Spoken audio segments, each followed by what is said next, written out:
అందరికీ నమస్కారం. బాగా చదువుకుని మంచి జాబ్ తెచ్చుకుని లైఫ్లో సెటిల్ అవ్వాలన్నది ప్రతి స్టూడెంట్కి ఉంటుంది. కానీ అకాడమిక్స్ మీద ఫోకస్ చేద్దాం అనేటప్పుడు వేరియస్ డిస్ట్రాక్షన్స్. సో మనకి వీటన్నిటికీ ఆన్సర్ ఇవ్వడానికి, దీని గురించి ఇండెప్త్ గా డిస్కస్ చేయడానికి మన ముందున్నారు రీహాబిలిటేషన్ సైకాలజిస్ట్ శేషగిరిరావు జోషి గారు. సో నమస్తే సార్. నమస్కారం అండి. సార్, అకాడమిక్ పర్ఫార్మెన్స్ అంటే ఏంటి? అకాడమిక్ పర్ఫార్మెన్స్ అంటే the extent to which a student is able to achieve his academic goals is academic performance. Generally academic performance ni test scores ద్వారా, grades ద్వారా, తర్వాత క్లాస్ రూమ్ పార్టిసిపేషన్ ద్వారా, క్లాస్లో debates and discussions ఎంత నైపుణ్యతతో జరుపుతున్నాడు దాని ద్వారా మనం ఒక అకాడమిక్ పర్ఫార్మెన్స్ని మెజర్ చేయడానికి వీలు పడుతుంది అనమాట. ఈ అకాడమిక్ పర్ఫార్మెన్స్ ఇంపార్టెన్స్ ఎందుకు ఈ కాలంలో ఎందుకు ఎక్కువైంది అంటే due to lot of market, అంటే లేబర్ మార్కెట్ కాంపిటెన్స్. తర్వాత ఇంకొక నేపథ్యం ద్వారా మనకు తెలిసేది ఏంటంటే ఈ మధ్య కాలంలో అకాడమిక్ పర్ఫార్మెన్స్ అనేది కేవలం ఉద్యోగం చేయటానికి కోసమే కాకుండా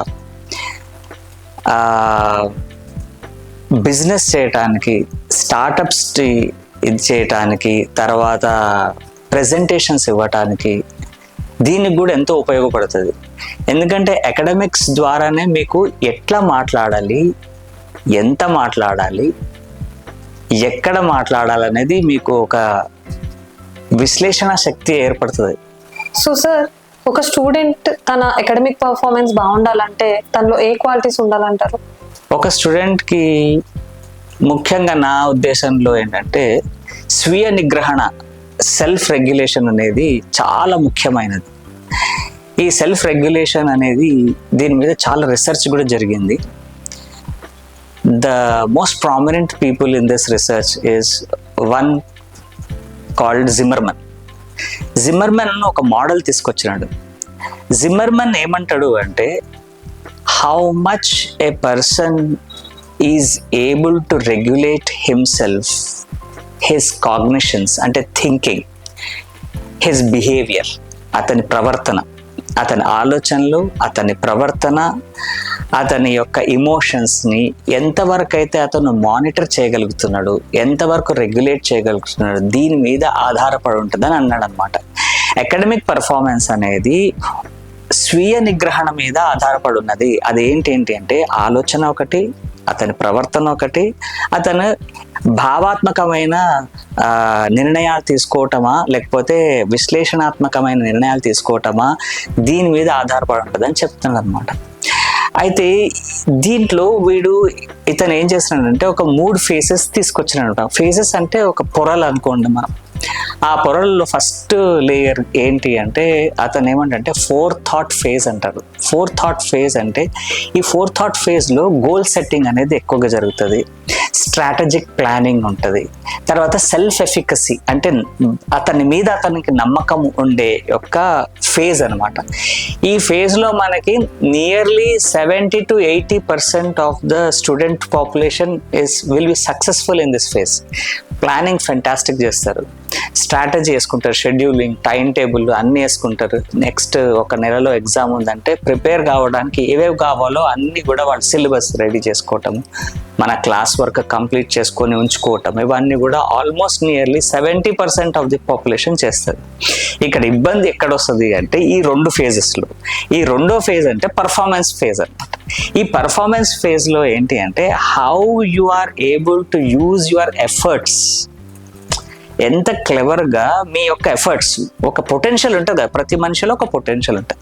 ఈ పొటెన్షియల్ని ఎంత తెలివిగా, ఎంత మంచిగా మనము చదువుకి ఉపయోగించుకుంటున్నాం అనేదే ఇంపార్టెంట్ ఫ్యాక్టర్ అనమాట. Execution of your own strategic planning and achieving the goal is a performance phase, which is the most toughest phase and wherein almost most of the student population fail because there are many distractions. Like కొద్దిసేపు మనము gaming చేసుకుందాం, కొద్దిగా ఎంత chapter చిన్నగానే ఉంది, సగం chapter అయిపోయింది, ఇప్పుడు మనం కొద్దిగా I require or I have earned some rest time అని వాడు కొద్దిసేపు పడుకోవటము, కొద్దిసేపు బయటికి వెళ్ళి రావటము, కొద్దిసేపు చాట్స్ లేకపోతే మన దాన్ని ఏమంటారు షార్ట్స్ చూడటము, ఇట్లాంటివి ఏవో చేస్తుంటారు. చేయటం తప్పని అనట్లేదు, కానీ తిరిగి రాకపోవటం అనేది తప్పు. దీన్నే సెల్ఫ్ రెగ్యులేషన్ అంటాం అనమాట. మనం స్వీయ నిగ్రహణ అంటే నువ్వు కావాలంటే రెస్ట్ తీసుకోవటంలో ఏం తప్పు లేదు, కానీ ఎంతవరకు రెస్ట్ తీసుకోవాలి, ఎప్పుడు మళ్ళీ మనం బ్యాక్ టు ద అదేంటి టాస్క్ రావాలి అనేది చాలా కష్టమైన పని అనమాట. దీంట్లో చాలా మంది ఫెయిల్ అవుతుంటారు అనమాట. అందుకనే వాళ్ళ ప్లాన్స్ బాగుంటాయి కానీ ఎగ్జిక్యూషన్ వచ్చే లోపల ఎగ్జిక్యూట్ చేయలేకపోతారు అనమాట. ఈ పర్ఫార్మెన్స్ ఫేజ్ని మనం క్యాప్చర్ చేసినాం అనుకోండి, సెకండ్ ఫేజ్, థర్డ్ ఫేజ్ వచ్చేసి సెల్ఫ్ రిఫ్లెక్షన్ ఫేజ్ అంటమాట. నేను ఎక్కడ తప్పు చేసినాను, ఎంతవరకు తప్పు చేసినాను, దాన్ని సరిదిద్దుకోవటం ఎట్లా అనే దాన్ని మనం సెల్ఫ్ రిఫ్లెక్షన్ ఫేజ్ అంటాం అనమాట. అంటే ఏంటంటే దాన్ని మనం ఏమంటే మనం దాన్ని తెలుగులో ఏమంటాం అంటే సింహావలోకనం, తిరిగి చూసి నేర్చుకోవటం అన్నమాట. తిరిగి చూసి నేర్చుకోవటాన్ని సింహావలోకనం అని అంటాం. ఈ సింహావలోకనం అనేది జరిగిన ఫేజ్లో ఏమవుతుంది అంటే నేను ఎక్కడ పొరపాటు చేసినాను, ఎంతవరకు పొరపాటు చేసినాను, ఎంతవరకు దీన్ని నేను రికవర్ చేయగలుగుతాను, అంటే నేను మళ్ళీ దాన్ని అచీవ్ చేయగలుగుతాను అనే దాని మీద వాడు ఫోకస్ చేస్తే, if at all he successful. These 3 phases are very important phases where Zimmerman says that only if you are able to regulate yourself you can go through these phases అని అంటాడు అనమాట. ఇంకొక theory ఉన్నది, Boekaerts theory of self regulation model అన్నారు. అతను ఏమంటాడంటే there are only 2 pathways. ఒకటేమో growth pathway అంటాడు, ఇంకోటేమో వెల్ బీయింగ్ పాత్వే అంటాడు. Growth pathway always is forward looking pathway. ముందుకెళ్ళి మాస్టరీ చేయడానికి ఎంత నేను ఇన్వెస్ట్ చేయాలి, ఇన్వెస్ట్ ఏంటి చేయాలి, invest emotional investment, academic investment, time investment. ఈ 3 ఇన్వెస్ట్మెంట్ కంపల్సరీ. మీరు ఎంత ఇన్వెస్ట్ చేస్తే అంతే కదా మీకు ప్రాఫిట్ వచ్చేది. దీన్ని కూడా వాడు ఇన్వెస్ట్మెంట్ కింద వాడు లెక్క కడతాడు అనమాట. So goal achieving is always growth achieving అనమాట. గ్రోత్ని అచీవ్ చేస్తున్నారా, లేకపోతే వెల్ బీయింగ్ పాత్వే ఏమవుతుంది అంటే నా వల్ల కాదు, to be always in comfort zone, not getting out అనమాట. Why? Because he prefers well being, not taking stress at all.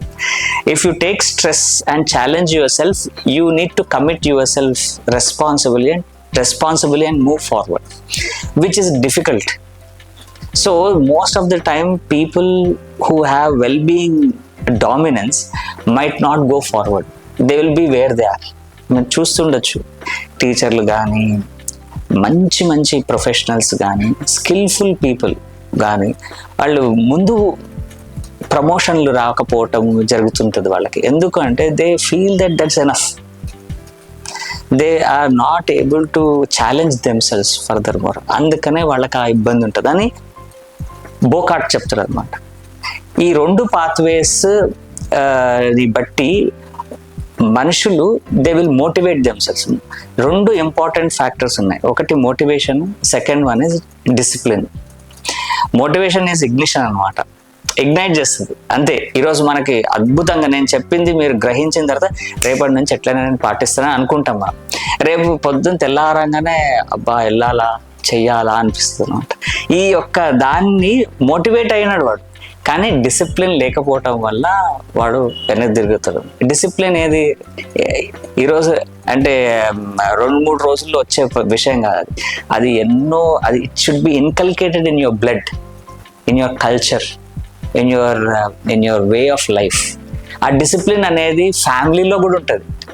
పేరెంట్స్ని చూసి నేర్చుకునే కొంతమంది ఉంటారు, డిసిప్లిన్డ్ పేరెంట్స్ ఉంటారు, వాళ్ళకి డిసిప్లిన్డ్ స్టూడెంట్స్ ఉంటారు, డిసిప్లిన్డ్ చిల్డ్రన్ ఉంటారు అనమాట. సో ఈ యొక్క థియరీస్ని మనం సరిగ్గా అర్థం చేసుకొని మనం ముందుకు వెళ్ళడం అంటే if we are able to help students to move forward, it will be fantastic idea అనమాట. సో చూసారు కదా ఈరోజు మన వీడియో. దీనిలో మీరు దేనికి రిలేట్ అవుతున్నా, గ్రూప్ ఎగ్జామ్స్కి ప్రిపేర్ అవుతున్నా ఆర్ ఎల్స్ ఇంటర్నేషనల్ స్టడీస్కి మీరు వెళ్తున్నా, మీ అకాడమిక్ పర్ఫార్మెన్స్ బాగుండాలంటే కింద స్క్రీన్ మీద కనిపిస్తున్న నెంబర్కి కాల్ చేయండి.